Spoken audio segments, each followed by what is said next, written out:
أعوذ بالله من الشيطان الرجيم بسم الله الرحمن الرحيم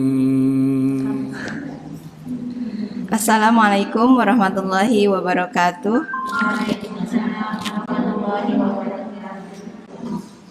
Alhamdulilladzi arsala rasulahu bil huda wa dinil haq liyudhhirahu 'ala dini kulli wa kafa billahi syahida. Asyhadu an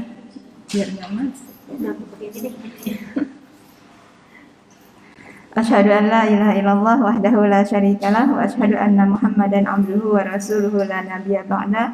Allahumma shalli ala sayyidina Muhammad wa ala alihi wa sahbihi ajma'in.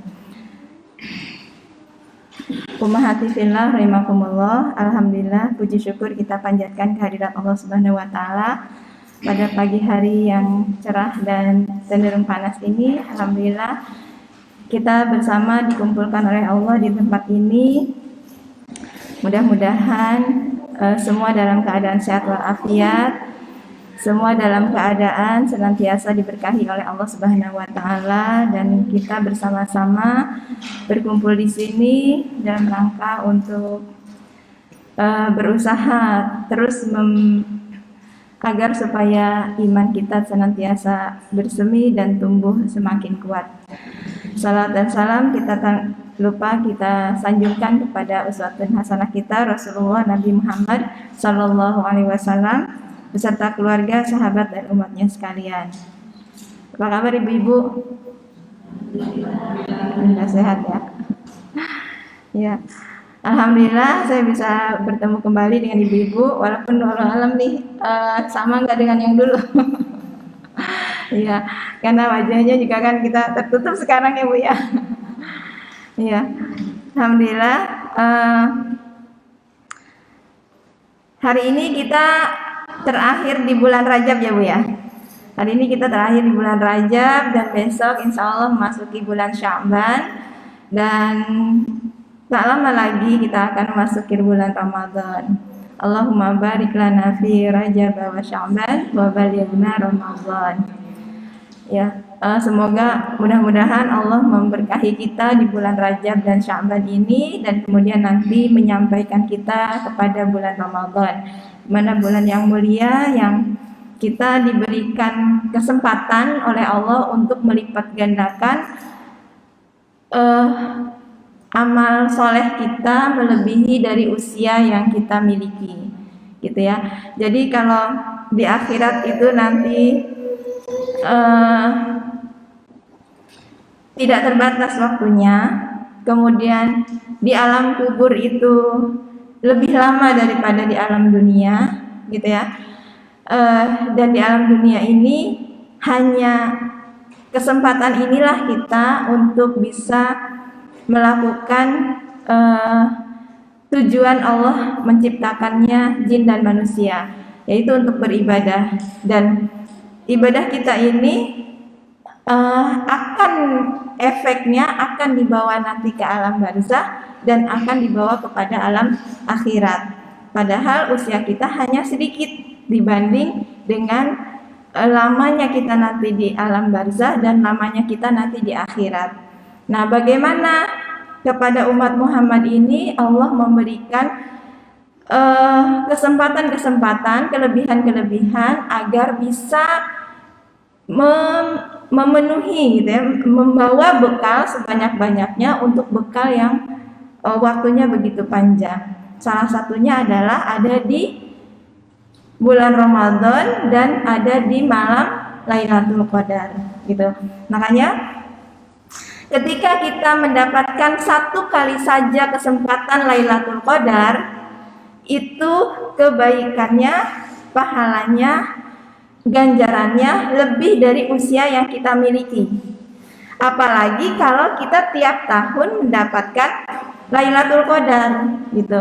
Makanya kenapa para sahabat itu begitu sangat mempersiapkan Ramadan dari sejak bulan Rajabnya, karena supaya di bulan Ramadan nanti fisiknya kuat, sehat, ruhnya juga tinggi, kemudian pembiasaannya juga dalam melakukan ibadah-ibadah sudah terbiasa, sudah terbina, sehingga tidak berat lagi dan sudah adaptasi tubuh itu, gitu. Makanya dari sejak bulan Rajab ada doa yang selalu dibacakan, yaitu Allahumma barik lana fi Rajab wa Sya'ban wa balighna Ramadan. Ya baik ibu sekalian, judul kali ini diberikan kesempatan pada saya, yaitu tentang agar iman bersemi, gitu ya Bu ya. Agar iman bersemi, selalu bersemi. Nah, tentunya ini menyangkut beberapa kalimat, beberapa kata. Sebentar Bu.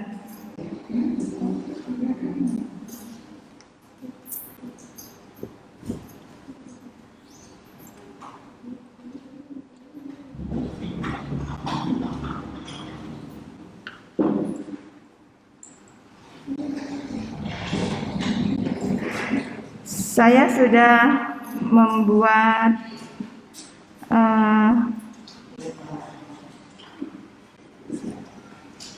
catatannya. Mungkin kalau Ibu mau men-share boleh.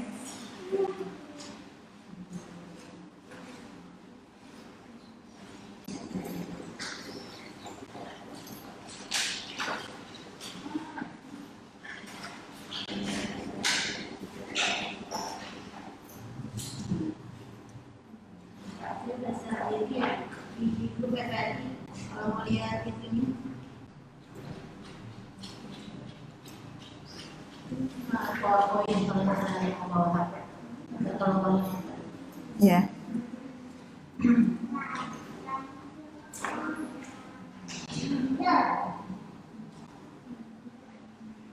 Bismillahirrahmanirrahim. Agar iman selalu bersemi. Berarti di sini ada mengandung kata iman dan juga ada mengandung kata bersemi. Kalau kita melihat pengertian iman, itu kan secara bahasa adalah keyakinan ya Bu ya, atau pembenaran gitu, pembenaran, percaya, yakin. Kemudian kalau menurut istilah yang biasa kita dengar, itu sesuai dengan hadis Rasul adalah tasdiqum bil qalbi wa qaulun bil lisani wa amalun bil arkan, gitu ya. Jadi membenarkan dengan hati ya, kemudian mengucapkannya dengan lisan kita dan melakukannya dengan amal perbuatan. Nah, jadi apa yang sesungguhnya kita lakukan itu sesungguhnya cerminan dari ucapan kita dan juga cerminan dari hati yang ada di dalam hati kita. Maka ketika itu sejalan ya, apa yang dalam hati kemudian diucapkan dan kemudian juga dilakukan dengan amal perbuatan, itulah iman. Nah, imannya kepada apa? Gitu kan? Maka dalam iman Islam kita, Rasulullah menyebutkan bahwa imannya harus kepada Allah. Kemudian kalau dalam hadis Jibril itu akhirni ilal iman gitu ya. Jadi kabarkan kepadaku tentang iman. Apa itu iman? Ternyata iman itu beriman kepada Allah, beriman kepada malaikat Allah ya, beriman kepada kita, beriman kepada Rasul, beriman kepada hari kiamat, dan juga beriman kepada qada dan qadar. Nah, artinya cerminan iman yang tiga aspek itu harus selalu seiring sejalan gitu ya.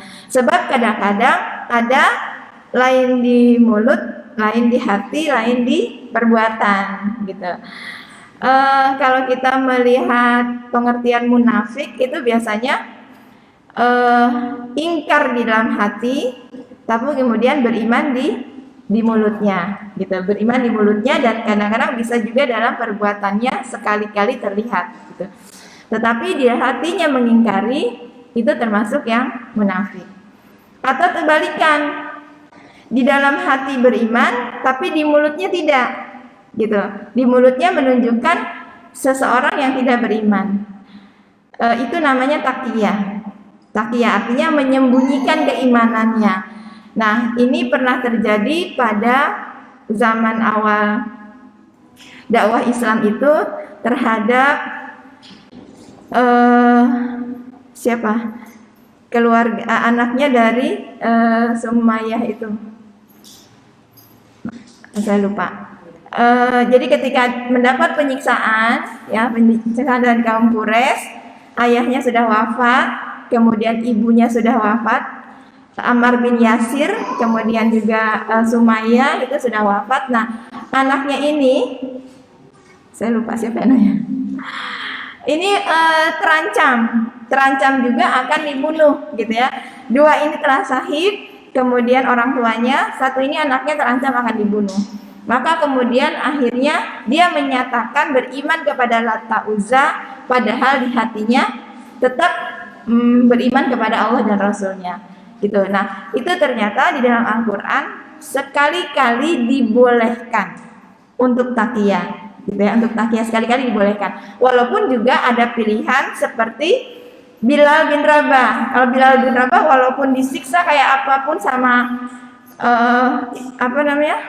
Pak Umayyah itu sama majikannya, tetap dia nggak bergeming gitu, tetap mengucapkan kalimat keyakinan kepada Allah, ahad gitu, walaupun terancam jiwanya. Nah, ini bagian dari pilihan yang diperbolehkan gitu ya, asalkan itu tadi, asalkan hanya sewaktu-waktu yang sangat urgen, kita ada urgen.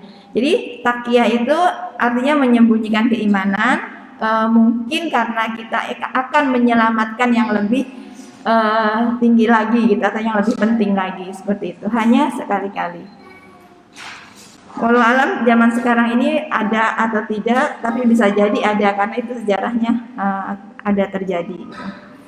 Nah, kemudian bersemi, apa itu bersemi menurut KKBI, Kamus Besar Bahasa Indonesia, adalah bertunas atau bertumbuh suatu kata kerja. Jadi dia kata kerja ya Bu ya, artinya terus menerus yang bisa kita lakukan, sehingga bersemi dapat menyatakan suatu tindakan, keberadaan, pengalaman atau pengertian dinamis lainnya.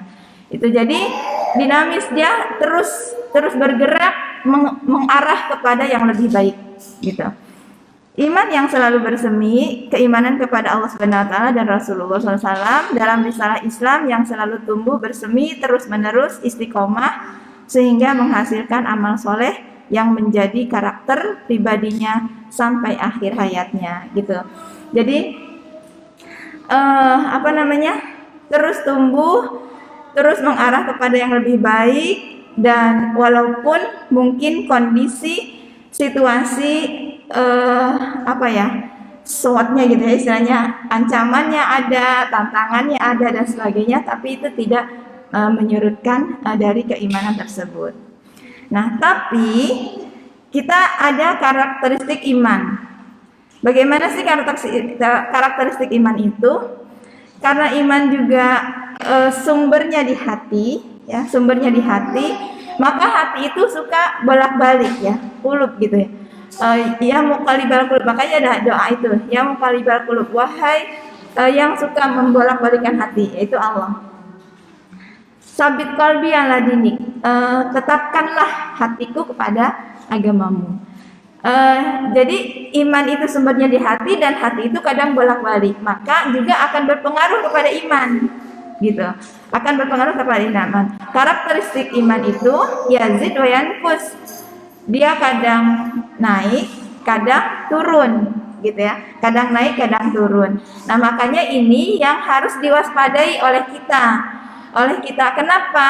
Karena ada musuh yang selalu mengintai untuk melemahkan iman kita, dan musuh itu memang Allah berikan gitu ya, supaya kita tidak statis gitu, supaya kita juga terus bergerak kepada yang lebih baik lagi. Kalau nggak ada musuh kan biasanya jadi zona nyaman ya. Jadi zona nyaman, akhirnya kita bisa statis gitu. Nah, karakteristik iman di sini salah satunya dia bisa selalu bertambah, apalagi untuk orang beriman. Dan banyak dalil-dalil dari Al-Qur'an yang Allah menjamin kepada orang-orang beriman itu imannya itu akan selalu ditambah, gitu. Hidayahnya itu akan selalu ditambah ketika dia benar-benar beriman. Walladzina ihtadau zadahum huda. Ini di surat Muhammad ayat 17. Dan orang-orang yang mau menerima petunjuk, Allah akan menambah petunjuk kepada mereka, gitu. Jadi syaratnya mau dulu kita menerima petunjuk dari Allah, kemudian kita menjalankannya walaupun mungkin masih belum sempurna, terus nanti Allah akan menambah terus petunjuk itu supaya kita menjadi sempurna dalam melaksanakan petunjuk Allah tersebut.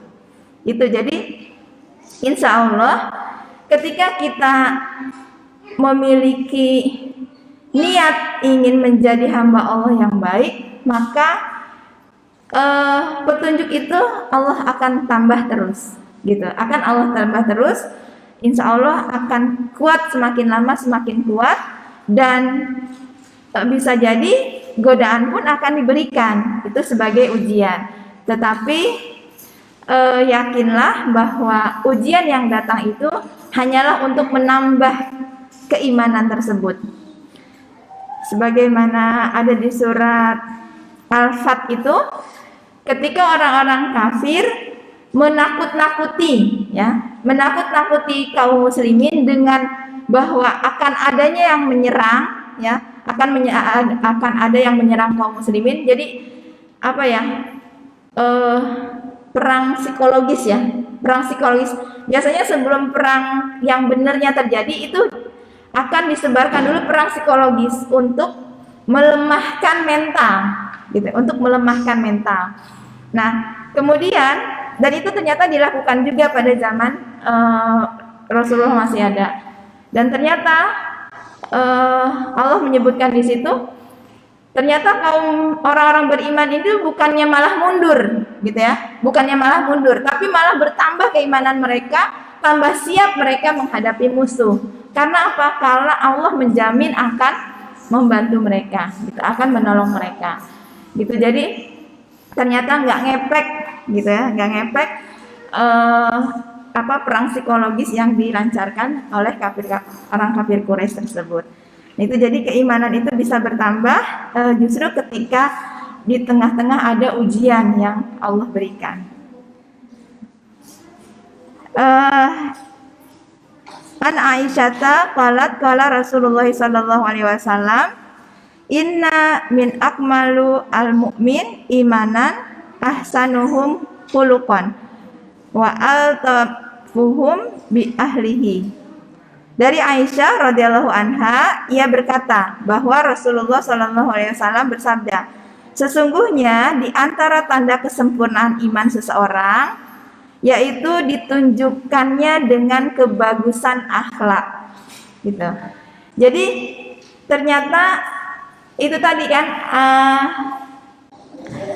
perilaku yang lahir itu adalah cerminan di dalam hati, gitu. Nah, maka ternyata salah satu tanda kesempurnaan iman, tanda iman kita makin baik, makin meningkat, itu bisa ditunjukkan dengan bagusnya akhlak, gitu. Bagusnya akhlak kita. Maka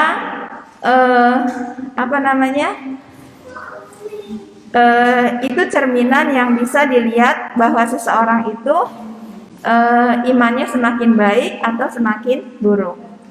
Kemudian dan sikap lemah lembut pada keluarga. Subhanallah. Hadis riwayat Tirmidzi. Maka perilaku kita terhadap keluarga, ya, bukan cuma seorang ayah kepada keluarga, tapi juga seorang ibu kepada keluarga, anak-anak juga kepada keluarganya. Itu ketika akhlak di rumah itu mereka saling sayang, saling hormat, saling menjaga, saling membela, gitu ya. Berarti juga harus dimulai dari membangun keimanannya kepada Allah dan Rasulnya, supaya nanti berimbas kepada kebagusan juga di dalam akhlak dalam keluarga, gitu ya. Kalau misalnya mungkin di keluarganya masih ada keluarga yang KDRT, kemudian atau kadang anak-anak yang kurang sopan terhadap orang tua, kurang menghormati orang tua, gitu ya. Berarti itu tanda-tanda menunjukkan keimanannya juga yang masih lemah, gitu ya, masih lemah. Berarti harus diajak ngaji. Harus diajak ngaji. Kalau tetangga kita masih ada yang suka KDRT, gitu ya, atau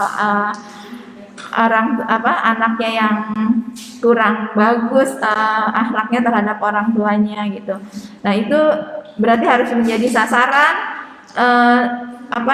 untuk diajak kepada majelis-majelis ilmu Islam pertama, sehingga mudah-mudahan nanti imannya tersirami dengan baik, ya, imannya bisa tumbuh dan nanti bisa berimbas kepada akhlaknya.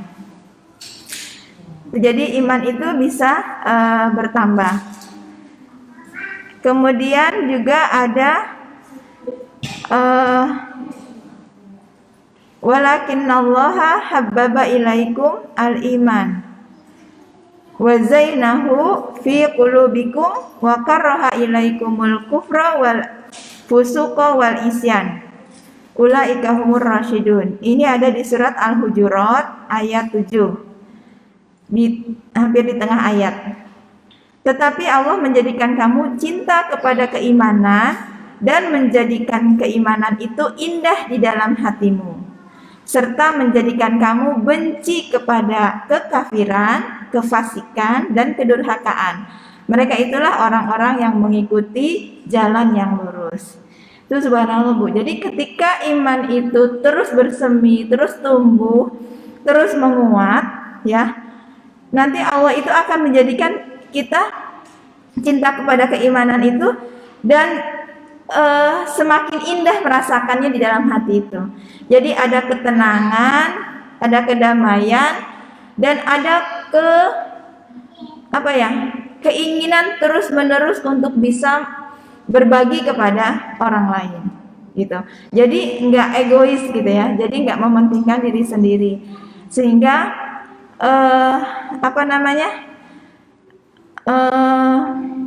dunia ini rasanya inginnya tuh semua orang merasakan manfaat yang banyak dari dirinya, gitu, dari dirinya. Juga mengajak orang lain untuk bisa memberikan kontribusi yang banyak pula. Nah, artinya itu berarti tujuan dalam hidup bermasyarakat atau manusia itu kan makhluk sosial, gitu ya. Itu bisa tercapai ketika keimanannya juga tinggi dan pemahaman terhadap kehidupan dunia juga bagus, gitu. Jadi akan semakin makanya kenapa zaman para sahabat, ya, kemudian dilanjutkan dengan Khulafaur Rasyidin, itu Islam itu begitu cepat menyebar dan penyebarannya itu tidak menzolimi daerah-daerah yang dikuasainya. Beda dengan para penjajah, ya Bu ya. Para penjajah yang menguasai sebuah negeri, itu mereka peres apa ya Bu ya? Mereka rampok, gitu ya. Mereka rampok kekayaan alamnya, mereka tindas rakyatnya, kemudian mereka kuasai. Ketika Islam menguasai daerah itu nggak seperti itu, gitu ya.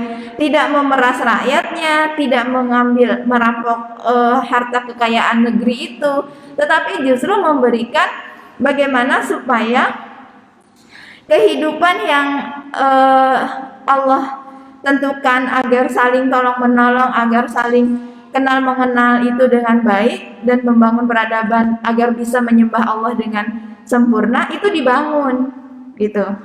Makanya dia bersumber itu tadi keimanan yang tinggi sehingga hatinya itu menjadi indah, gitu. Gak ada keinginan untuk menguasai seseorang, menguasai dunia, menguasai harta dan sebagainya. Tetapi ketika dipegang oleh seorang yang beriman tersebut, itu bisa memberikan banyak manfaat kepada banyak orang. Itu makanya sangat berbeda antara daerah yang dikuasai Islam kondisinya dengan daerah-daerah atau negara-negara yang dikuasai oleh para penjajah. Karena penjajah motivasinya adalah harta, gitu ya. Motivasi menguasai daerah itu adalah harta. Sedangkan Islam, kaum muslimin, motivasinya adalah bagaimana menyebarkan kebaikan, rahmatan lil alamin ke setiap daerah yang dikuasainya, gitu. Walaupun memang, tapi kok ada perang juga, Bu? Iya, ada perang, dan perang itu apa ya istilahnya? Sebagai tindakan untuk membalas penyerangan mereka, gitu. Kalau kita diserang nih, Bu, diserang, kemudian kita diam aja, gitu kan? Tidak punya ilmu untuk menyerang balik, untuk melawan mereka. Itu kan akhirnya kita bisa mati konyol, gitu ya, Bu ya. Mati konyol, gitu. Makanya kenapa jihad itu ada? Itu sebagai benteng terakhir untuk menjaga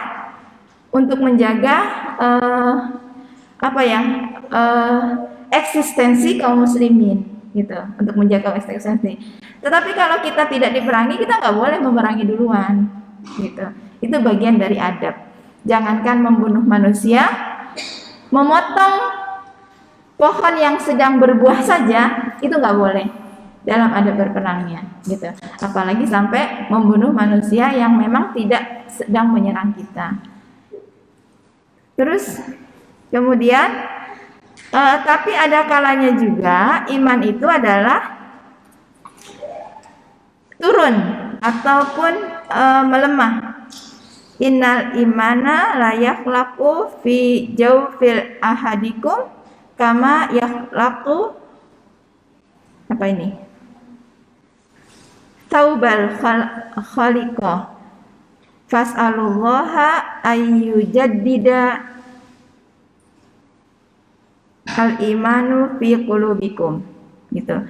Jadi sesungguhnya iman itu akan rusak dalam diri kalian laksana rusaknya baju, ya, laksana rusaknya baju, maka mohonlah kepada Allah untuk memperbaharui iman dalam kalbu kalian. Gitu. Jadi sesuatu itu bisa aus, ya, kalau tidak dipelihara, bisa aus, gitu.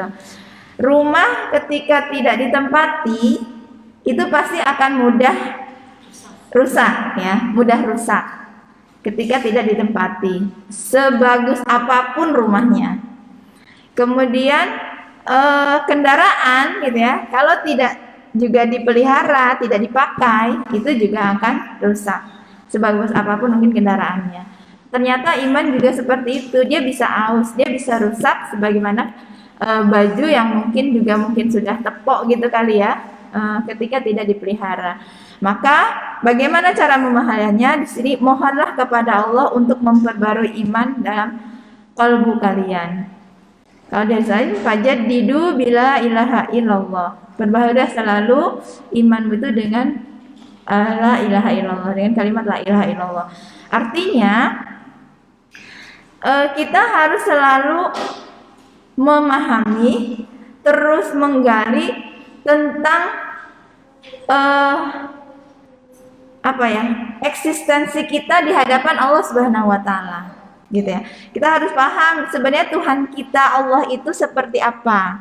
Itu makanya Allah banyak mengenalkan dirinya kepada kita di dalam Al-Qur'an itu dengan sifat-sifatnya. Ada sifat 20 yang wajib mustahil, ada Asmaul Husna, gitu ya. Ada kemudian bagaimana Allah bersikap terhadap orang kafir, Allah bersikap kepada orang mukmin, Allah bersikap kepada orang munafik, gitu ya. Bagaimana Allah mengurus bumi ini dan sebagainya. Nah, kita harus terus mengenal siapa sih Tuhan kita, gitu. Sehingga itu bisa terus memperbaharui ataupun meningkatkan kondisi iman kita supaya bisa istilahnya baru terus, gitu, semangat terus diperbaharui terus. Karena itu tadi adanya kondisi hati yang selalu bolak-balik, maka iman pun bisa naik dan bisa turun. Nah, berhubung dengan kondisi Isra Mi'raj saya ingin menghubungkan contoh tauladan yang imannya selalu bersemi. Siapa sih gitu ya? Kalau kita bisa, kan kadang-kadang kita butuh contoh, Bu. Siapa nih yang sudah sukses, imannya itu selalu bersemi, gitu ya. Nah, karena ini juga berhubung dengan Isra Mi'raj, ya. Isra Mi'raj, dalam kisah Isra Mi'raj itu ada seorang sahabat yang fenomenal. Ketika Rasulullah menjalani atau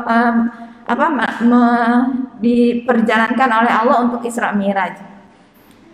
Kita tahu dalam sirahnya itu, sirah Nabawiyah, Rasulullah dijemput, kemudian dengan menaiki buraq dari Mekah ke Masjidil Aqsa di Palestina, dan ternyata pada zaman itu memakan waktu berhari-hari perjalanan dari Mekah ke Palestina itu, apalagi kemudian naik ke langit, ke Sidratul Muntaha, dan Rasulullah menceritakan itu pada pagi harinya. Dan melihat surga, melihat neraka, melihat para nabi bersama dengan para nabi, bahkan langsung bertemu dengan Allah untuk mendapatkan perintah sholat, ya, untuk mendapatkan perintah sholat. Dan pada pagi harinya Rasulullah menceritakan kejadian tersebut kepada masyarakat Mekah pada saat itu. Dan apa reaksi dari mereka, dari masyarakat pada saat itu? Reaksinya yang masih kafir semakin mengolok-olok, karena enggak mungkin, gitu ya. Menurut mereka enggak mungkin itu bisa terjadi. Yang sudah mau beriman itu mentang, wah benar-benar ini ngada-ngada gitu. Nah, Muhammad ini benar-benar ngada-ngada dengan melakukan perjalanan hanya dalam semalam. Yang udah mulai beriman itu mulai timbul keraguan akan kisah atau cerita dari Rasulullah ini. Dan ini dipakai kesempatan oleh orang-orang kafir, terutama Abu Jahal, Abu Lahab, untuk memprovokasi kaum muslimin yang udah beriman ataupun juga yang belum beriman untuk semakin tidak percaya kepada Nabi Muhammad. Dan salah satu yang diprovokasi oleh Abu Jahal itu adalah Abu Bakar As-Siddiq. Abu Bakar, ya. Abu Bakar itu tidak langsung mendengar cerita itu ketika Rasulullah pertama kali menceritakan. Nah, dia mendapat kabar dari Abu Jahal, dan Abu Jahal biasa tuh Bu, namanya memprovokasikan, melontarkan kata-kata yang supaya Abu Bakar ini tidak percaya, karena selama ini Abu Bakarlah yang sangat mendukung dakwahnya Rasulullah. Dan ternyata ketika dibilang, apa kata Abu Bakar? Jangankan seperti itu, lebih dari itu aja aku percaya, gitu. Kalau Nabi Muhammad itu memberitahu kita ada pasukan di balik gunung ini, aku percaya, walaupun akhirnya pasukan itu tidak ada, gitu. Artinya apa? Begitu sangat tingginya kepercayaan, keyakinan beliau terhadap Rasulullah, gitu. Makanya pada saat terjadinya Isra Mi'raj ini, akhirnya Abu Bakar mendapat gelar apa, Bu? As-Siddiq. Jadi As-Siddiq itu gelar lakop yang diberikan karena itu tadi, Abu Bakar langsung percaya, lebih dari itu pun dia akan percaya, gitu ya. Dan ternyata setelah dalam perjalanannya memang akhirnya terbukti, ya. Artinya terbukti gimana? Rasulullah itu bisa menggambarkan bagaimana bentuk Masjidil Aqsa, bertemu siapa di perjalanan, itu yang langsung ketemu, dan itu bertemu kabilah apa gitu yang juga melakukan perjalanan, dan ketika sampai ke Mekah membenarkan bahwa dia pada malam itu pernah bertemu dengan Nabi Muhammad, dengan Rasulullah. Gitu, yang akhirnya lambat laun sedikit demi sedikit terbukti bahwa benar Rasulullah itu melakukan perjalanan. Dan Abu Bakar nggak butuh bukti itu dulu gitu. Dia langsung percaya, langsung yakin bahwa itu dilakukan oleh Rasulullah SAW. Dan karena memang bukan kekuatan Rasul, tetapi Allah lah yang memperjalankannya. Nah, sedikit ini saya jelaskan sekilas biografi Abu Bakar As-Siddiq. Nama lengkapnya adalah Abdullah bin Utsman bin Amr bin Ka'ab bin Sa'ad bin Taim bin Murrah bin Lu'ay bin Galib bin Fihr al-Quraisy at-Taimi. Jadi beliau juga merupakan suku Quraisy. Ternyata bertemu dengan Rasulullah itu di bin Murrah itu. Bertemunya dengan Rasulullah. Kelahirannya di Mekah tahun 572 Masehi. Jadi beliau lahir setelah Rasulullah lahir. Jadi lebih muda 2 tahunan. Orang tuanya Utsman bin Abi Kuhafah dan Salma Ummu Khair. Istrinya Qutailah binti Abdul Uzza bin Abdul bin As'ad. Kemudian Ummu Ruman binti Amr bin Uwaimir bin Zuhal bin Dahman, Asma binti Umais. Ini Asma bukan Asma anaknya, tetapi istrinya juga ada yang namanya Asma. Asma binti Umais bin Ma'ad bin Taim al-Khasamiyah. Kemudian Habibah binti Kharijah bin Zaid bin Abi Zuhair. Jadi istrinya ada 4. Awal ketika di Mekah 2, dan Aisyah dan Asma itu merupakan putri beliau dua-duanya, tetapi dari 2 istri. Jadi Asma dengan Aisyah itu satu ayah beda ibu gitu ya. Satu ayah beda ibu. Putra-putrinya ada Abdullah, ada Asma, kemudian Abdurrahman, Aisyah, Muhammad bin Abu Bakar, dan Ummu Kulsum. Jadi anaknya ada 6 ya, ada 6. Apa yang bisa kita ambil tauladan dari Abu Bakar As-Siddiq ini? Beliau terkenal memiliki akhlak mulia sejak muda. Jadi artinya sebelum datangnya Islam, dakwahnya Islam, memang akhlak beliau sudah bagus gitu. Beliau itu dari golongan bangsawan yang sangat menjaga tata krama, dan beliau tidak termasuk ikut yang kebiasaan kafir Quraisy yang yang disebutnya sebagai jahiliyah gitu. Beliau juga tidak terlalu ikut dalam penyembahan berhala. Kemudian juga beliau tidak ikut dalam praktek-praktek minuman khamr gitu. Kemudian beliau juga tidak ikut dalam tradisi-tradisi jahiliyah yang terhadap perlakuannya terhadap wanita. Jadi beliau memang dari mudanya sudah berakhlak bagus. Kemudian tampan, seorang yang cerdas dan berilmu, dan dari keluarga yang terhormat. Ya, jadi memang secara nasabnya itu juga nasab termasuk yang bangsawan juga. Dan beliau itu menguasai ilmu nasab. Jadi kalau di Arab itu Bu, ilmu nasab itu kan ilmu tentang mengetahui nasab seseorang gitu ya. Nasab seseorang, siapa ayahnya, siapa kakeknya, siapa uyutnya, siapa apanya lagi gitu ya. Mungkin kalau kita sampai kakek aja kadang-kadang nggak paham kakek kita sendiri, apalagi kakek orang lain gitu.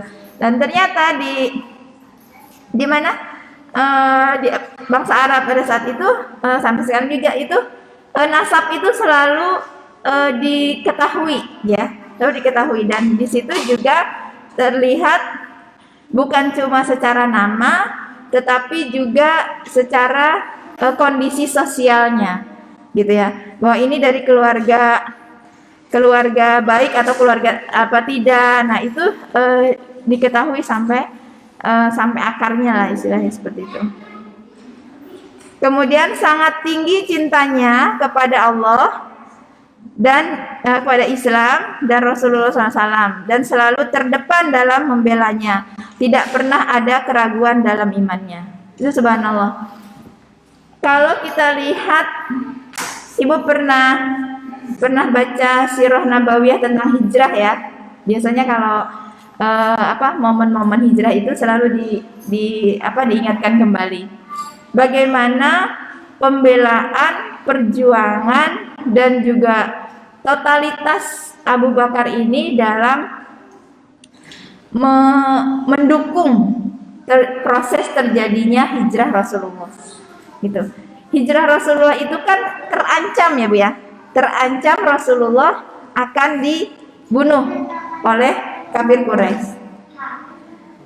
Lagi. Nah,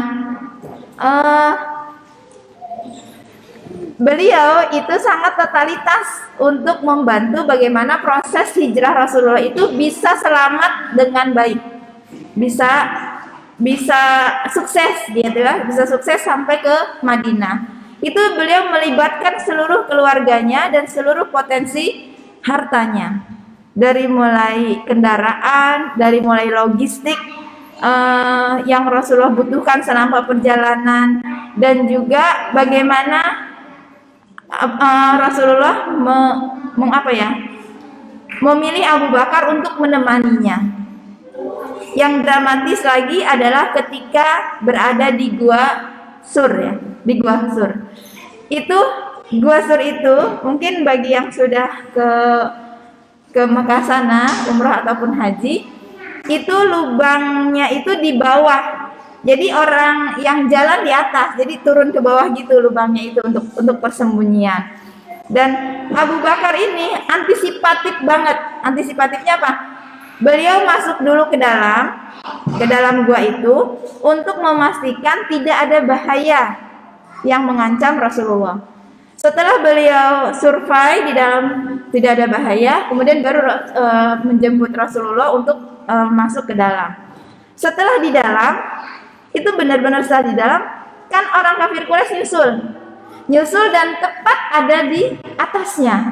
Itu beliau begitu gundahnya karena khawatir kalau ngelihat aja ke bawah, itu orang kafir Quraisy itu akan menemukan mereka. Gitu ya. Saking gundahnya itu sampai raut wajah itu terlihat oleh Rasulullah. Maka ada bahasa yang itu la tahzan, innallaha ma'ana gitu. Wahai Abu Bakar, jangan khawatir. Kita bukan cuma berdua, tetapi Allah lah bersama kita. Gitu.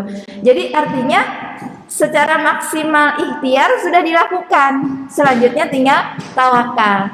Dan benar saja itu orang kafir Quraisy itu nggak ngelihat ke bawah. Seandainya ngelihat ke bawah, itu mereka berdua itu sudah ditemukan oleh orang kafir Quraisy.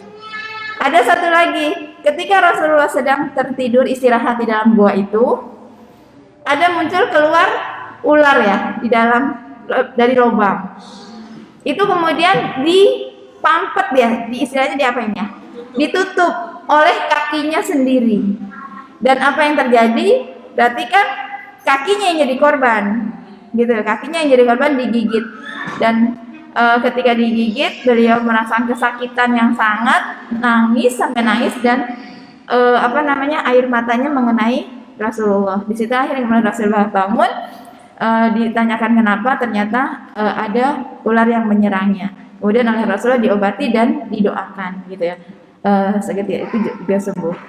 Itu subhanallah, dari mulai pembantunya, anaknya itu dikerahkan bagaimana supaya sukses hijrah itu bisa Rasulullah selamat sampai ke Madinah. Kemudian sedikit saya bacakan saja. Sukses berdakwah di kalangan kaum bangsawan Quraisy, karena beliau dari orang bangsawan, maka beliau pun berdakwah di kalangannya yang sekufu gitu ya, yang sederajat. Itu diantaranya Utsman bin Affan. Utsman bin Affan itu masuk Islamnya karena dakwahnya Abu Bakar. Zubair bin Awam, Thalhah bin Abdullah, Abdurrahman bin Auf dan lain-lain. Itu di kalangan yang sesama.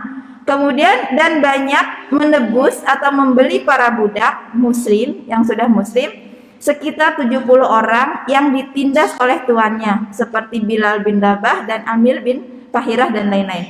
Itu 70 para budak yang sudah masuk Islam ditindas oleh tuannya itu selalu ditebus oleh oleh Abu Bakar. Itu betapa hartanya begitu banyaknya gitu untuk menebus itu. Melibatkan seluruh anggota keluarga dalam berkontribusi untuk dakwah, ya sebenarnya tadi disebutkan. Totalitas dalam bersedekah harta. Pernah ketika perang Tabuk itu kan Rasulullah memobilisasi dana karena saking beratnya ya musuh yang akan berapa detik lagi? Ayo gitu. Saking beratnya medan yang harus ditempuh. Itu kemudian Umar ini sering berpacu ya, fastabiqul khairat dengan Abu Bakar dan ingin selalu mengalahkan dalam hal amal soleh terhadap Abu Bakar. Kemudian Umar datang pada Rasulullah menyerahkan setengah dari hartanya. Kata Rasulullah, untukmu apa? Untukku masih ada setengah. Kemudian datanglah Abu Bakar menyerahkan seluruhnya, gitu, menyerahkan seluruhnya. Di situ Umar sangat kaget, gitu ya. Sepertinya seolah-olah dia sudah yang terbanyak dengan menyerahkan seluruhnya. Ternyata Abu Bakar datang menyerahkan Umar separohnya, Abu Bakar ternyata seluruhnya. Rasulullah bertanya, untukmu apa? Gitu ya. Untukku cukuplah Allah, dari Allah ya ininya. Itu Masya Allah. Jadi Umar akhirnya kalah lagi, gitu ya, kalah lagi dalam fastabiqul khairat beramal soleh tersebut. Itu jadi totalitas sekali dalam membela dan mendukung dakwah Islam ini. Apakah beliau tidak mengalami penurunan, gitu ya? Apakah beliau tidak mengalami penurunan imannya saat hidupnya itu? Sebenarnya kalau kita melihat, kalau tadi penurunan iman itu adalah ketika akhlak buruk, itu hampir tidak menemukan di dalam biografinya Abu Bakar ini. Tetapi pernah beliau bersedih ketika berselisih dengan Umar, ya, berselisih dengan Umar. Gitu. Jadi ternyata memang namanya manusia ya Bu ya. Walaupun juga sesama orang beriman, tetap aja ada berselisihnya, tetap aja ada ada konfliknya gitu ya, ada konfliknya. Kenapa? Iya, ada perbedaan gitu, ada konfliknya. Tetapi itu tadi bagusnya gitu ya, bagusnya orang beriman itu ternyata ketika keputusan Allah dan Rasulnya ditetapkan, itu mereka tidak lagi egois untuk memenangkan pendapatnya sendiri, seperti itu. Dan Abu Bakar pernah istilahnya seperti berselisih dengan Umar, kemudian diadukan kepada Rasulullah dan akhirnya Rasulullah membenarkan atau membela Abu Bakar gitu. Dan Umar akhirnya mengakui kesalahannya, seperti itu. Artinya mungkin kita bisa bilang, wah, pada saat Abu Bakar kan ada Rasulullah gitu ya. Bagaimana pengaruhnya Rasulullah itu begitu kuat, dan ketika kita mungkin ada kelalaian, cepat ditegur oleh Allah, cepat ditegur oleh Rasulullah. Benar gitu ya.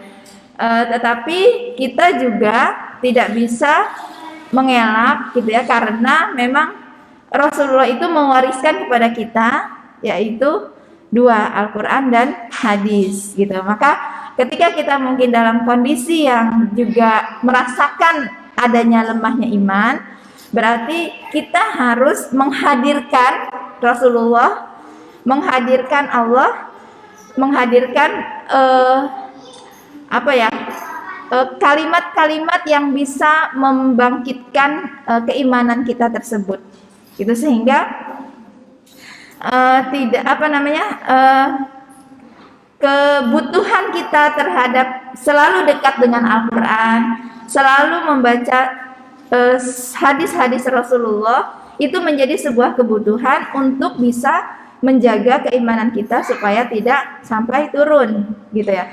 Atau kemudian kita juga sering mengikuti nasihat-nasihat para ulama, sering ikut taklim dalam kajian keislaman. Itu dalam rangka untuk menjaga supaya iman kita tidak sampai down, gitu ya, tidak sampai meluncur ke bawah. Karena nanti sensitivitasnya sebuah dosa yang kita lakukan itu juga bergantung kepada kadar keimanan kita, gitu ya. Mungkin bagi orang lain yang kita melihat sebuah dosa besar itu dia lakukan, dia biasa-biasa aja, gitu ya. Dia biasa-biasa aja. Tapi bagi orang-orang yang beriman, jangankan sebuah, tadi saya bilang apa ya? Dosa kecil apa dosa besar? Ya, bagi seorang melakukan dosa besar biasa-biasa aja, gitu ya. Dia tidak merasa menyesal, dia tidak merasa harus memperbaiki diri, gitu. Padahal kan dia seorang muslim. Tetapi mungkin bagi orang-orang yang beriman yang menjaga keimanannya, jangankan dosa besar, dosa kecil saja, gitu, itu sudah menjadi sebuah yang menjadikan dia tidak tenang di dalam hatinya, gitu. Itu sensitivitas dosa masing-masing orang bisa kadang-kadang bisa berbeda, ya, bisa berbeda-beda memandang mana dosa kecil dan mana dosa besarnya, walaupun secara fikih ataupun secara pengetahuannya sudah ditentukan kan mana dosa besar dan mana dosa kecil. Tetapi bagi orang beriman, dosa kecil itu bagaikan seperti dosa yang besar, gitu. Nah, itulah yang nanti akan terus memupuk keimanan kita supaya bisa terus bersemi, bisa bertumbuh dengan ke arah lebih baik lagi setiap harinya. Ya, mungkin itu aja Bu yang bisa saya sampaikan dari kajian kita hari ini. Selanjutnya saya tutup atau bagaimana? Ya. Ya, alhamdulillah, jazakillah khair kepada Ustazah Mulyani yang sudah menjelaskan tentang agar iman kita selalu bersemi, ya Bu. Masya Allah, gitu ya penjelasannya dari makna iman itu sendiri, kemudian dari makna bersemi itu apa, gitu ya. Kemudian juga ada suri tauladan yang baik, gitu ya. Iman yang harus selalu tumbuh itu seperti siapa, gitu ya. Dan insya Allah mudah-mudahan kita bisa selalu senantiasa menjaga keimanan kita agar bisa selalu bersemi. Untuk selanjutnya mungkin dibuka sesi tanya jawab, ya ibu-ibu. Bagi yang mau bertanya, tafadhol silahkan. Ya, silahkan Bu Siti. Waalaikumsalam warahmatullahi wabarakatuh. Tadi disebutkan iman itu bisa ditambah dengan bisa. Apa yang menyebabkan rusaknya dan bertambahnya iman? Ya. Langsung. Ya, baik. Tadi bertambahnya iman itu ketika Allah memberinya pertambahan itu diawali dari ikhtiarnya manusia tersebut untuk menjaga keimanan. Artinya perbuatan akhlak mulia yang dia lakukan tadi dalam hadis itu kan, akhlak mulia itu akhlak yang bagus menunjukkan kuatnya iman, gitu.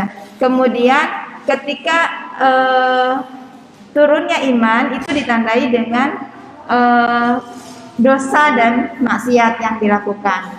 Nah, ketika seseorang itu di penutup itu saya bilang sensitivitas dosa seseorang itu berbeda-beda. Nah, itu juga menunjukkan keimanannya gitu. Ketika seseorang itu membiarkan saja, kan biasanya dosa itu gini, Bu. Dosa itu kan pengertiannya ketika hati kita tidak tenang melakukannya, maka di situ ada unsur dosa. Nah, ketidaktenangannya ini dihadapi dengan apa oleh hati? Dihadapi dengan cuek kah? Ketika dihadapi dengan cuek, biarin aja gitu ya, dan tidak berusaha untuk memperbaiki, itu imannya pasti akan semakin turun gitu, karena iman turun itu disebabkan oleh dosa dan maksiat. Tetapi ketika ada teguran hati tadi atas dosa yang kita lakukan, baik besar maupun kecil, ada teguran hati tidak tenang, kemudian dia berusaha untuk memperbaiki diri. Nah, disitulah Allah akan menambahkan keimanan tersebut, gitu. Allah akan menambahkan keimanan. Dia mengevaluasi diri, kemudian dia berusaha untuk mencari yang baiknya seperti apa, yang bagusnya seperti apa dari hasil evaluasi diri. Akhirnya kemudian dia mencarinya itu, entah mungkin dia nanti datang kepada ulama dan seorang yang saleh, bagaimana dia harus melangkah lagi, atau kalau memang dia biasa membaca Al-Quran, mungkin dia evaluasinya, selama ini saya sudah 2 hari atau 3 hari ini nggak buka Al-Quran gitu ya, atau tidak menghadiri majelis ilmu. Nah, hasil evaluasi diri itulah kemudian dia ingin ada niat untuk memperbaiki diri dan tinggalkan dosa tadi. Disitulah iman akan Allah tambahkan. Jadi memang hak prerogatif Allah juga untuk menambahkan dan mengurangi, tetapi manusia di situ ada ikhtiar yang bisa dilakukannya. Ketika cuek kan Allah menginspirasinya fujuraha wa taqwaha gitu ya. Ada jalan kefasikan dan jalan ketakwaan. Kita yang memilih. Nah, kita pilihan yang mana? Ya, apakah kefujurnya? Maka itu akan semakin ditinggalkan oleh Allah, artinya tidak diberikan hidayah gitu ya. Tapi ketika kita memilih ketakwaan, jalan ketakwaan, maka nanti Allah akan tambah hidayah tersebut. Maka sebagaimana tadi kan ketika iman seperti baju yang kotor gitu ya, baju yang rusak, mohonlah ampun kepada Allah. Mohonlah iman itu untuk ditambahkan. Karena memang hidayah itu hak prerogatif Allah memberikannya. Gitu. Banyak mungkin seseorang yang ingin kembali tapi kalau ada keinginan biasanya Allah akan beri jalan. Tapi ada yang istilahnya kalau bahasa hadis itu fa'aba, dia enggan. Udah tahu tapi nggak mau, tapi enggan. Tapi tahu gitu. Tapi malas nggak ngerjain. Nah, itu fa'aba itu akan diabaikan gitu. Allah nggak akan dikasih hidayah. Nggak akan hidayah. Tapi bagi yang pengen banget tapi saya belum bisa, tapi pengen gitu, ada keinginan untuk merubah diri. Nah, insya Allah itu nanti suatu saat Allah akan beri jalan. Jadi dalam hatinya udah beda ya Bu motivasinya. Satu, ada keinginan tapi pelaksanaannya belum bisa. Yang kedua, udah tahu tapi dalam hatinya nggak mau gitu, belum mau karena mungkin kondisi apa yang dia pertimbangkan lebih penting lagi mungkin bagi dia. Itu nanti efeknya pun akan berbeda, hasilnya pun akan berbeda gitu. Jadi hikmahnya apa di situ? Kita jangan selalu menjudge. Artinya gini, ketika melihat orang yang banyak maksiat, kita jangan semakin membuat dia jatuh ke dalam maksiatnya. Tapi kita doakan, siapa tahu sesungguhnya dalam hati dia tuh udah ada keinginan, tapi masih belum bisa untuk melaksanakannya. Nah, mudah-mudahan dengan adanya tambahan doa dari kita yang dia tidak tahu, mudah-mudahan akan mempercepat hidayah itu Allah berikan terhadap dia. Tapi ada juga yang seolah-olah bicaranya itu bagus gitu ya, bagus. Tetapi kok di belakang dari setelah bicara itu justru kok tidak menunjukkan isi dari pembicaranya tersebut. Ada nggak Bu biasanya temen kayak gitu? Ada kan ya? Nah itu bisa jadi berbeda dengan di hatinya. Dia sudah paham, bisa bicara, tetapi dalam melaksanakannya ntar dulu gitu, ntar dulu. Ada kemalasan ataupun ada keengganan dan sebagainya.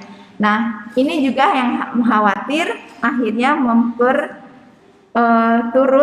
membuat iman itu semakin turun gitu. Akhirnya semakin jauh dari komunitas lingkungan orang-orang yang bisa menaikkan keimanan seseorang. Oh ya, salah satunya juga itu Bu, lingkungan itu juga bisa mempengaruhi seseorang itu imannya naik ataupun turun. Karena manusia bukan makhluk sendiri yang bisa sendiri gitu. Dia butuh orang lain, dia dipengaruhi oleh orang lain. Maka salah satu usaha juga untuk kita bisa menjaga keimanan kita adalah kita mencari lingkungan yang baik gitu, mencari teman-teman yang baik yang memang mendukung untuk selalu bertawasau bil haq atau tawasau bis sabr gitu. Jadi saya sih mungkin itu Bu, salah satunya. Gitu. Mungkin ada tambahan dari yang lain. Ada lagi yang ingin ditanyakan dari yang lain? Ya, Mbak Sasa, tafadhol.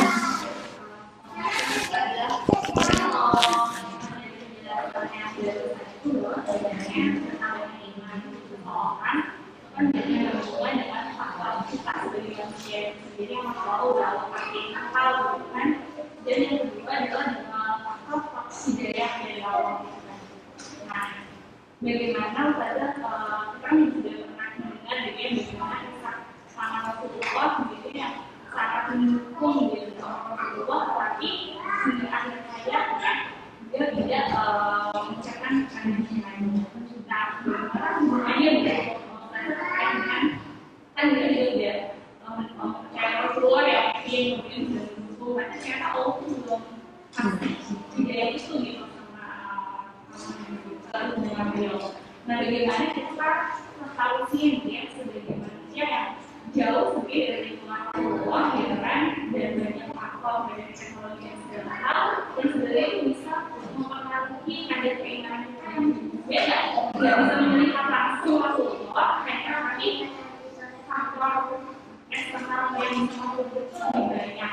Nah, bagaimana kita bisa meminimalisir kondisi itu supaya yang tadinya kondisi pada waktu itu tidak kita alami. Apakah kembali lagi bahwa faktor konsep hidayah itu menjadi faktor utama dalam keberlangsungan iman seseorang? Oke, baik. Salah satu yang pernah saya baca dari sirah itu, kenapa sampai akhir hayatnya pamannya Rasulullah itu, yaitu Abu Thalib ya, tidak mau mengucapkan syahadat, itu adanya faktor pengaruh dari lingkungan. Artinya Abu Jahal yang masih hidup itu siapa ya? Abu Jahal ya. Kenapa? Abu Lahab. Kalau Abu Jahal kan meninggal di perang Badar atau perang Uhud gitu kalau nggak salah. Nah, Abu Lahab itu datang kepada Abu Thalib yang sedang sakaratul maut untuk mempengaruhi Abu Thalib ini supaya tidak sampai mengucapkan 2 kalimat syahadat. Padahal kita tahu dan kita tidak meragukan bagaimana pembelaan beliau terhadap Rasulullah.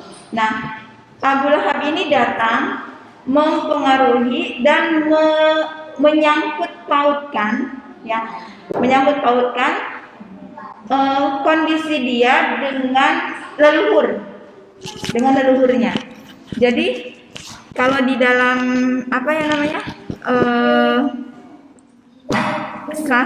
apa strata sosial di masyarakat itu kan ada menghormati leluhur gitu ya, menghormati leluhur, dan dianggapnya kalau kita tidak menghormati, tidak mengikuti dia, dianggapnya sebagai yang pembangkang ataupun apa ya, pokoknya keluarlah dari jalur itu gitu, keluar dari jalur itu. Nah, Abu Thalib itu terpengaruh oleh Abu Lahab yang mengingatkan dia kepada leluhur dia itu terhadap kondisi mungkin penyembahan terhadap Lata dan Uzza. Padahal kalau kita melihat juga di antara leluhurnya juga kan seperti Abdul Muthalib itu juga bagian orang-orang yang hanif ya, yang hanif yang tidak menyembah Lata dan Uzza. Tetapi itu tetap pengaruh bisa jadi masih adanya, walau alam ya, ini masalah hidayah memang Allah yang tentukan. Tapi kalau kita baca melihat kasus per kasus yang dialami oleh Rasulullah, itu menunjukkan kepada kita, oh ini contohnya ada yang seperti ini, dan itu dialami oleh Rasulullah. Kayak gini, kenapa anaknya Nabi Nuh kok durhaka? Gitu kan, padahal Nabi Nuh seorang nabi gitu. Kenapa istrinya Nabi Lut seorang yang durhaka padahal beliau seorang nabi? Itu adalah memberikan bagian contoh-contoh kehidupan bahwa di kehidupan nyata itu nanti akan ada kasus-kasus yang seperti itu. Nah, termasuk juga pamannya Rasulullah Abu Thalib ini, kenapa beliau begitu membela tapi sampai akhir hayatnya tidak sampai mengucapkan 2 kalimat syahadat gitu. Dan itu juga kan yang sangat sedih ya Rasulullah, tapi itu tadi bahwa hidayah itu hak prerogatif Allah. Nah, sekarang kan bagaimana supaya kita tidak seperti Abu Thalib itu tadi ya. Tidak seperti Abu Thalib. Ya, itu kembali kepada ikhtiar kita untuk mencari yang benar, dan setelah mendapatkan yang benar itu kita mau bisa jadi Abu Thalib itu memang tidak ada kemauan, tapi dia membela Rasulullah tapi nggak ada kemauan untuk beriman. Nah, kita harus membuka diri dulu, mau untuk beriman kepada Allah Subhanahu Wa Taala dan kepada Rasulullah. Nah, contoh ada banyak, misalnya para orientalis. Ya, para orientalis itu belajar Islam dan juga membuat referensi buku-buku yang sangat mendukung agar orang itu bisa menemukan Islam dengan benar, dengan baik. Contohnya ada banyak kamus bahasa Arab itu yang sangat bagus ya. Itu ternyata diciptakan oleh orang kafir, atau dalam segi pencarian sanad hadis itu juga ditulis oleh orientalis gitu. Nah, apakah mereka orientalis yang tidak masuk Islam ya, apakah mereka kenapa dia udah tahu tapi bahkan sudah sangat tahu seluk-beluk bagaimana mencari hasanah Islam ya, keilmuan Islam itu, tapi dia tidak mau beriman. Nah, bisa jadi memang motivasinya berbeda tadi, tidak ada motivasi kemauan untuk menjadi orang muslim gitu. Dan memang Allah membebaskan kan, mau jadi orang muslim apa enggak terserah gitu. Tapi memang masing-masing punya konsekuensi. Bagaimana supaya kita tidak seperti Abu Thalib atau para orientalis tadi? Ya, kita memang harus itu tadi mau mengakui bahwa Allah lah Tuhan kita, Rasulullah itu adalah Nabi Muhammad, Nabi terakhir yang Allah utus untuk menunjukkan kita ke jalan yang lurus. Nah, mudah-mudahan ketika memang sudah ada kemauan dari kita membuka diri, nah, hidayah Allah itu mudah-mudahan masuk. Kalau Ustadz tadi itu menggambarkan jadi ini sebuah gelas yang mungkin hati kita, gitu ya. Nah, ketika di sininya ada penutup, ya, ada penutupnya yang bukan plastik ini mungkin ya, yang bukan tembus pandang, ada penutup, biasanya HP.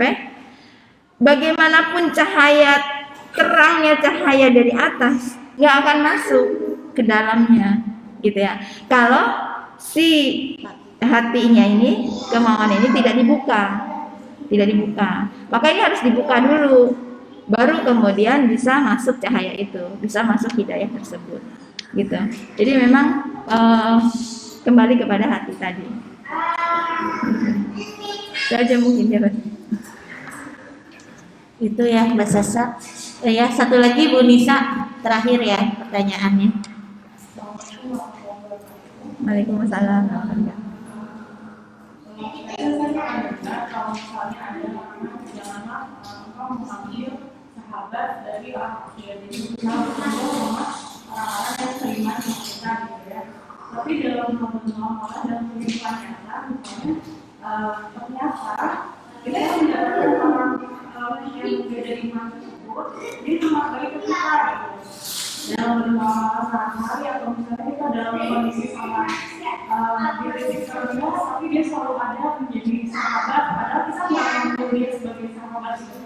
Apakah kita harus menjauh dari orang itu atau gimana? Sedangkan dia itu baik sama kita. Ya, betul. Apa namanya? Bermuamalah sesama manusia itu memang tidak dilarang, artinya dia bisa melewati zona apapun gitu ya, artinya zona agama, zona ras, zona suku dan sebagainya. Tapi memang untuk menjadi sahabat dekat ataupun wali ataupun apa di dalam surat Al-Maidah itu yang dulu viral tuh Al-Maidah 54 ya.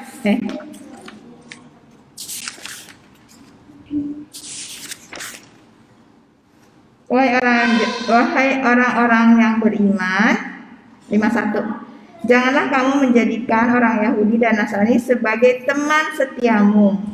Mereka satu sama lain saling melindungi. Barang siapa di antara kamu yang menjadikan mereka teman setia, maka sesungguhnya dia termasuk golongan mereka. Sungguh Allah tidak memberi petunjuk kepada orang-orang yang zalim. Nah, kalau di sini disebutkan teman setia, tapi ada juga yang mengartikan sebagai pemimpin ya. Nah, makanya waktu itu kan 51 ini viral ya, kasus tersebut. Untuk bermuamalah, baik itu berjual beli, baik itu titip menitip ya, selama memang ada nilai-nilai yang diakui bersama oleh semua manusia, entah tidak memandang agama apapun, seperti keadilan gitu ya, kemudian kasih sayang, kebenaran, itu diakui. Tetapi untuk masalah kalau kita terpesona ya, istilahnya terpesona dengan kebaikan dia terhadap kita, yang kemudian akhirnya lama-lama dia juga mempunyai misi untuk mengajak kita kepada agamanya, itulah yang kita harus warning gitu ya. Bagaimana supaya kita tidak terpesona ataupun tidak terlalu berlebihan menganggap dia baik? Sesungguhnya yang paling baik terhadap kita hanya Allah sendiri gitu. Allah lah yang paling baik terhadap kita ya, dengan segala kehidupan yang kita jalani saat ini gitu. Kalaupun dia hadir menolong ketika saat-saat kita membutuhkan, itu adalah bagian dari pertolongan Allah gitu. Kenapa dia yang diutus oleh Allah gitu ya, walau alam, karena mungkin itu tadi, entah dia yang memiliki misi terhadap kita akhirnya nyambung, atau juga kita dianggapnya oleh dia juga teman yang baik buat dia gitu, sehingga dia juga menolong kita gitu. Jadi artinya gini, tetap kita harus menguatkan, berteman boleh gitu ya, bermuamalah dengan orang-orang kafir itu juga boleh dan memang tidak dilarang selama kita tidak ikut apa namanya, ritual ya, ritual mereka, ritual agama mereka, ataupun mereka tidak ikut ritual kita. Lakum dinukum waliyadinnya itu selama itu bisa dijaga. Dan bagaimana supaya kita juga bisa, kan aslinya gini istilahnya, kalau dia yang nggak ketarik sama kita yang ketarik sama dia gitu kan, bisa jadi kan seperti itu. Berarti di situ kita juga harus menguatkan posisi keimanan kita. Kalaupun kita tidak bisa narik dia, paling tidak kita tidak ketarik gitu ya, dengan pesona-pesona yang ditebarkan kalau memang itu sebuah misi pesona yang memang disengaja dilakukan gitu. Tapi kalau memang dia juga nggak punya misi karena dia memang benar-benar baik orangnya, ya sudah, itu bagian dari kebaikan yang Allah berikan kepada kita lewat dia. Jadi Allah yang maha baik itu, Allah yang maha peduli itu terhadap kita. Jadi kebaikan dia ya sangat kecil lah gitu. Walaupun kita juga tetap harus berterima kasih pada dia, harus menghormati dia dan istilahnya apa ya, mengapresiasi kebaikan dia gitu. Seperti itu, Ibu. Kembali kepada imannya tadi, main kuat-kuatan. Ya, itu Bu Nisa jelas ya, insyaallah. Ya, mungkin kita akhiri ya Bu, karena waktu juga sudah menunjukkan pukul 11:05. Ya, Masya Allah ya, tadi pertanyaan dari ibu-ibu juga bagus-bagus ya. Dan insya Allah mudah-mudahan ya tadi kembali kepada hidayah Allah ya. Nah, kita nih insya Allah yang hadir di sini semua mudah-mudahan itu sudah Allah berikan hidayah. Nah, bagaimana menjaga hidayah itu agar jangan sampai terlepas ya Bu, karena tadi hidayah itu sangat sulit banget gitu ya untuk didapat ya. Kalau diibaratkan tuh seperti kalau kita mau masukin benang ke dalam jarum ya, itu kayaknya susah banget masuknya gitu ya. Tapi kalau misal terlepasnya itu sangat cepat, makanya benar-benar kita harus bisa menjaga hidayah yang sudah Allah berikan kepada kita ini agar senantiasa selalu ada di dalam hati kita. Ya tadi ya, iman kita harus selalu bisa terus tumbuh ya, selalu bersemi, walaupun mungkin yang namanya manusia tidak luput dari khilaf ya, dari salah. Nah, kalau kita sudah mengetahui yang seperti tadi Ustazah jabarkan gitu ya, kalau kita tahu dan ada keinginan kita untuk berubah, ya langsunglah buru-buru kita beristighfar kepada Allah atas dosa-dosa yang kita lakukan, kemudian kita meningkatkan ibadah atau iman kita kembali. Ya mungkin itu saja yang bisa sampaikan sebagai rangkuman ya dari yang Ustazah sampaikan. Mudah-mudahan pengajian kita kali ini bisa memberikan semangat baru pada diri kita, iman yang lebih bersemangat lagi gitu ya, iman yang terus meningkat lagi. Kita tutup pertemuan kita dengan membaca hamdalah, alhamdulillahirabbil alamin, istighfar, dan dilanjutkan oleh doa ya oleh Ustazah.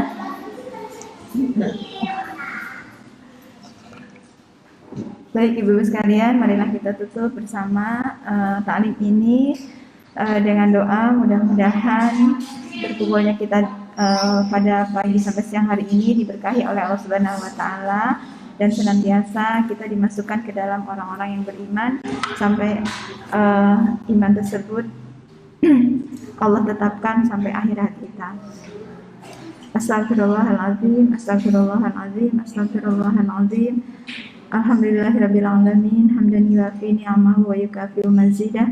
Ya Rabbana lakal hamdu kama yanbaghi li jalali wajhikal karimi wa 'azimi sultanik. Allahumma shalli ala sayyidina Muhammad wa ala alihi wa sahbihi wasallim. Rabbana hab lana min azwajina wa dhurriyyatina qurrata a'yun waj'alna lil muttaqina imama. Rabbana zalamna anfusana wa illam taghfir lana wa tarhamna lanakunanna minal khasirin. Allahumma anta rabbi la ilaha illa anta khalaqtani wa ana 'abduka wa ana 'ala ahdika wa wa'dika mastata'tu a'udzu bika min syarri ma sana'tu abu'u laka bi ni'matika 'alayya wa abu'u bi dhanbi faghfirli fa innahu la yaghfiru dzunuba illa anta. Allahumma innaka ta'lamu anna hadhihi al-qulub qad ijtama'at 'ala mahabbatik wa taqat 'ala ta'atik wa tawahhadat 'ala da'watik wa ta'ahadat 'ala nusrati syari'atik fawathiq Allahumma rabitataha wa adim muddaha wahdiha subulaha wa mla'ha binurika alladhi la yakhlu washrah suduraha bi faydil iman bik wa jamilit tawakkuli 'alaik wa ahliha bi ma'rifatik wa amitha 'ala syahadati fi sabilik innaka ni'mal maula wa ni'man nasir. Allahumma amin. Wa sallallahumma ala sayyidina Muhammadin wa ala alihi wa sahbihi wa sallim. Subhana rabbika rabbil izzati amma yasifun wa salamun ala mursalin walhamdulillahi rabbil alamin. Ya, terima kasih Bu Ibu. Kita tutup dengan baca doa kafaratul majlis. Subhanaka Allahumma wa bihamdika asyhadu an la ilaha illa anta astaghfiruka wa atubu ilaik. Wassalamualaikum warahmatullahi wabarakatuh.